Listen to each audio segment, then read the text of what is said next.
In 1958, then Chief of Staff of the Air Force, General Thomas D. White, stated, "The mission of the Department of Defense is more than aircraft, guns, and missiles. Part of the defense's job is to protect the lands, waters, timber, and wildlife, the priceless natural resources that make this great nation of ours worth defending." So I take a great sense of pride by doing my part to protect the environment and also preserve the communities for my fellow airmen.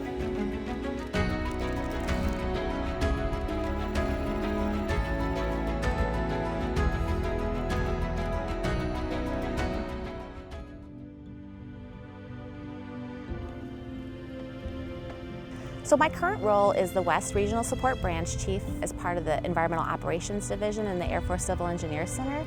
We are the go-to environmental organization. We enable the Air Force and Space Force mission, whatever it is, by ensuring compliance with the local, state, and federal requirements. And if we fail to ensure that compliance, we can cause mission interruptions or impact the mission, and that can affect our overall readiness. My team is comprised of 100 CE environmental professionals, and we support 6 different MAGCOMs, the Space Force, 7 installation support sections, and directly support 26 different installations. Each one of those installation support sections is comprised of a compliance and conservation staff and a restoration staff. On the compliance and conservation side, we manage the environmental contracts for the base, so they can focus on day-to-day compliance with their plans and permits.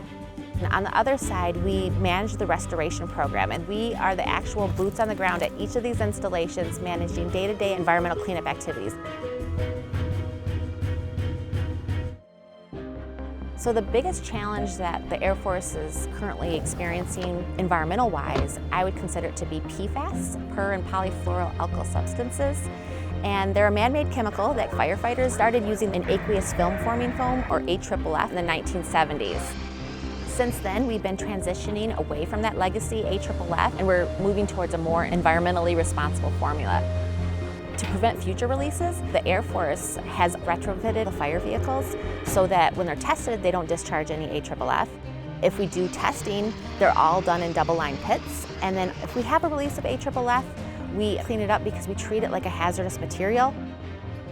Now, the Air Force is moving forward under the Comprehensive Environmental Response Compensation and Liability Act, or CERCLA process, to investigate releases, prioritize responses, and to identify response actions based on risk.